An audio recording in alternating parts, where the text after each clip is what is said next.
ಕಳೆದ 9 ದಿನಗಳಲ್ಲಿ ನಾವು ನಗರ ಪೊಲೀಸ್ ವತಿಯಿಂದ ಈ ಮಾದಕ ವಸ್ತುಗಳ ವಿರುದ್ಧ ಒಂದು ವಿಶೇಷ ಕಾರ್ಯಾಚರಣೆಯನ್ನು ಮಾಡ್ತಾ ಇದ್ದೀವಿ. ಅದರ ಒಂದು ಕಾರ್ಯಾಚರಣೆಯ ಅಂಗವಾಗಿ ಈಗ ಒಟ್ಟು 50 ಪ್ರಕರಣಗಳು ದಾಖಲಾಗಿವೆ. 54 ಆರೋಪಿಗಳ ವಿರುದ್ಧ ಈಗ ಕ್ರಮ ಆರಂಭವಾಗಿದೆ. ಇದರಲ್ಲಿ ನಮಗೆ ಕಂಡು ಬಂದಿರೋದ್ರ ಪ್ರಕಾರ ಈಗ ಏನು ಸ್ಥಳೀಯವಾಗಿ ಏನು ಮಾದಕ ವಸ್ತುಗಳು, ಅದರಲ್ಲಿ ವಿಶೇಷವಾಗಿ ಗಾಂಜಾ ಜಾಸ್ತಿ ಹಾವಳಿ ಇದೆ. ಅದ್ರ ಜೊತೆಗೆ ನಮಗೆ ಖಚಿತ ಮಾಹಿತಿ ಬಂದಿತ್ತು, ಇದರಲ್ಲಿ ಕೆಲವು ನಮ್ಮ ಮೆಡಿಸಿನ್ಸ್, ಶೆಡ್ಯೂಲ್ H ಡ್ರಗ್ಸ್ ಏನು ಪ್ರಿಸ್ಕ್ರೈಬ್ಡ್ ಮೆಡಿಸಿನ್ಸ್ ಇದೆ, ಅವುಗಳನ್ನು ಕೂಡ ಕೆಲವು ಆರೋಪಿಗಳು ಇಲ್ಲಿಗಲ್ ಆಗಿ ತಂದು ಹೆಚ್ಚಿನ ಬೆಲೆಗೆ ಮಾರಾಟ ಮಾಡ್ತಾ ಇದ್ದಾರೆ. But basically it is for abuse. ಯಾರು ಈ ಗಾಂಜಾ ಸೇವನೆ ಮಾಡ್ತಾರೆ ಅದ್ರ ಜೊತೆಗೆ ಈ ಶೆಡ್ಯೂಲ್ H ಡ್ರಗ್ಸ್ ಗಳನ್ನು ಕೂಡ ಮಾರಾಟ ಮಾಡುವಂಥದ್ದು, ಸೇವನೆ ಮಾಡುವಂಥದ್ರ ಬಗ್ಗೆನೂ ಕೂಡ ಮಾಹಿತಿ ಬಂದಿತ್ತು. ಆ ಹಿನ್ನೆಲೆಯಲ್ಲಿ ACP ಸೌತ್ ಮತ್ತು RG ನಗರ ಇನ್ಸ್ಪೆಕ್ಟರ್, RG ನಗರ ಕ್ರೈಮ್ ಟೀಮ್ ಎಂಟೈರ್ ತಂಡ ಅವರಿಗೆ ನಾನು ಅಭಿನಂದನೆ ಸಲ್ಲಿಸಲಿಕ್ಕೆ ಇಷ್ಟಪಡ್ತಾ ಇದ್ದೀನಿ. ಇವರು ಒಬ್ಬ ಆರೋಪಿಯನ್ನ ಅರೆಸ್ಟ್ ಮಾಡುವಲ್ಲಿ ಯಶಸ್ವಿಯಾಗಿದ್ದಾರೆ. ಅವನ ಒಂದು ಬಂಧನದಿಂದ ಒಟ್ಟು ನಮಗೆ 8,23,000 ಬೆಲೆ ಬಾಳುವ ಮಾದಕ ವಸ್ತುಗಳು ವಶಪಡಿಸಿಕೊಂಡಿದ್ದಾರೆ. ಅದರಲ್ಲಿ ಅವನ ಹತ್ರ 100 ಗ್ರಾಮ್ ಅಷ್ಟು ಗಾಂಜಾ ಇದೆ. ಅದಲ್ಲದೆ ಆಸ್ಟ್ರೋಸೇಫ್ ಅಂತ ಅಲ್ಪ್ರಾಜೋಲಮ್ ಟ್ಯಾಬ್ಲೆಟ್ಸ್, ಅದರಲ್ಲಿ ಒಟ್ಟು 1,08,000 ಟ್ಯಾಬ್ಲೆಟ್ಸ್, 10,800 ಸ್ಟ್ರಿಪ್ಸ್ ಇದೆ ಅದು.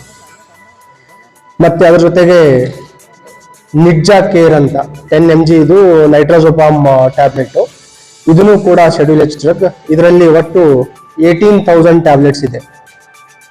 ಇದಲ್ಲದೆ ಈ ಕಾಫ್ ಸಿರಪ್ಸ್ ಇದೆ, ಅದು 240 ಬಾಟಲ್ಸ್ ಕಾಫ್ ಸಿರಪ್.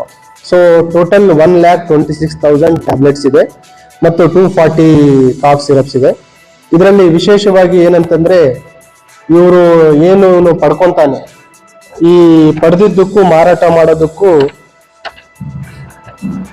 ಡಿಫ್ರೆನ್ಸ್ ಇದೆ. ಏನಂತಂದ್ರೆ, ಈಗ ಏನು ಇವನು ಕಾಫ್ ಸಿರಪ್ ತಗೋತಾನೆ, ನಿಯರ್ಲಿ 125 to 150 ರುಪೀಸಿಗೆ ಪಡೆದುಕೊಂಡು 200 ರುಪೀಸಿಗೆ ಮಾರಾಟ ಮಾಡ್ತಾನೆ. ಮತ್ತು ನೈಟ್ರೋಜೋಪಾಮ್ ಏನ್ ಟ್ಯಾಬ್ಲೆಟ್ಸ್ ಇದೆ, ಅದು 10 ಟ್ಯಾಬ್ಲೆಟ್ಸ್ಗೆ 30 ರುಪೀಸ್ ಸಿಗುತ್ತೆ.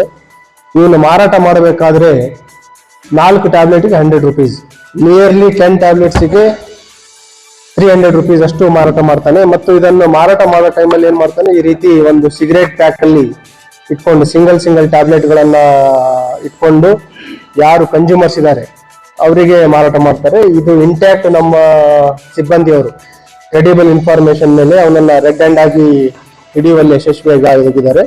ಅದಕ್ಕೆ ಅಭಿನಂದನೆ ಸಲ್ಲಿಸಲಿಕ್ಕೆ ಇಷ್ಟಪಡ್ತಾ ಇದ್ದೀನಿ. ಮತ್ತು ಇವನು ಎಲ್ಲೆಲ್ಲಿ ಮೆಡಿಕಲ್ ಶಾಪ್ಸ್ಗಳ ಹತ್ರ ಕೆಲವು ಮೆಡಿಸಿನ್ಸ್ ತೆಗೆದುಕೊಂಡಿರೋ ಬಗ್ಗೆ ಮಾಹಿತಿ ಇದೆ. ಅವ್ರ ಬಗ್ಗೆನೂ ಕೂಡ ನಾವು ಈಗ ಆಲ್ರೆಡಿ ತನಿಖೆಯನ್ನ ಮಾಡ್ತಾ ಇದ್ವಿ. ಅವ್ರ ಮೇಲೂ ಕೂಡ ಮುಂದಿನ ದಿನಗಳಲ್ಲಿ ಕ್ರಮವನ್ನ ಕೈಗೊಳ್ತೀವಿ.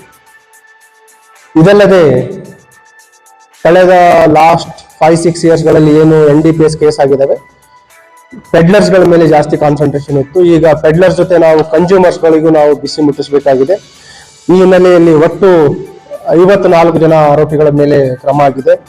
ಅದರಲ್ಲಿ ರೋಜಾ ಪೊಲೀಸ್ ಸ್ಟೇಷನ್ ವ್ಯಾಪ್ತಿಯಲ್ಲಿ 16 ಜನ ಆರೋಪಿಗಳು, ಸೆನ್ ಪೊಲೀಸ್ ಸ್ಟೇಷನ್ ಅಲ್ಲಿ 12, ರಾಘವೇಂದ್ರ ನಗರ ಪೊಲೀಸ್ ಸ್ಟೇಷನ್ ಅಲ್ಲಿ 5 ಜನ, ಸ್ಟೇಷನ್ ಬಜಾರ್ 4, MB ನಗರ 5, ಅಶೋಕ್ ನಗರ 3, ಯೂನಿವರ್ಸಿಟಿ ಸ್ಟೇಷನ್ 3, ಸಬ್ ಅರ್ಬನ್ 2, ದಂಪುರ 1, ಚೌಕ್ ಸ್ಟೇಷನ್ 2, ಪ್ರತಾಪ ಸ್ಟೇಷನ್ ಅಲ್ಲಿ 1.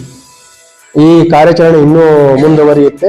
ಈಗಾಗಲೇ ತಮಗೆ ತಿಳಿಸಿದ ಹಾಗೆ ಕಳೆದ 9 ದಿನಗಳಲ್ಲಿ ಒಟ್ಟು 50 ಪ್ರಕರಣ ದಾಖಲು ಮಾಡಿಕೊಂಡು 54 ಜನ ಕನ್ಸ್ಯೂಮರ್ಸ್ ಆರ್ ಪೆಡ್ಲರ್ಸ್ ಮೇಲೆ ಕಾರ್ಯಾಚರಣೆ ನಡೆದಿದೆ. ಈಗಾಗಲೇ ಅದ್ರ ಬಗ್ಗೆನೂ ಕೂಡ ತನಿಖೆ ನಡೀತಾ ಇದೆ. ಪ್ರಾಥಮಿಕವಾಗಿ ನಮಗೆ ತಿಳಿದು ಬಂದಿರೋ ಪ್ರಕಾರ ಇವೇನು ಡ್ರಗ್ಸ್ ಇದೆ, ಟ್ಯಾಬ್ಲೆಟ್ಸ್, ಅಲ್ಪ್ರಾಜೋಲಮ್ ಮತ್ತು ನೈಟ್ರೋಜಿಪಾಮ್ ಟ್ಯಾಬ್ಲೆಟ್ಸ್ ಏನಿದೆ, ಬಿಹಾರ್ಲಿಂದ ಕೊರಿಯರ್ ಮುಖಾಂತರ ಪಡೆದುಕೊಂಡಿರೋ ಬಗ್ಗೆ ಮಾಹಿತಿ ಇದೆ. ಅದ್ರ ಬಗ್ಗೆನೂ ಕೂಡ ನಾವು ಹೆಚ್ಚಿನ ಒಂದು ತನಿಖೆಯನ್ನ ಮಾಡ್ತಾ ಇದ್ದೀವಿ.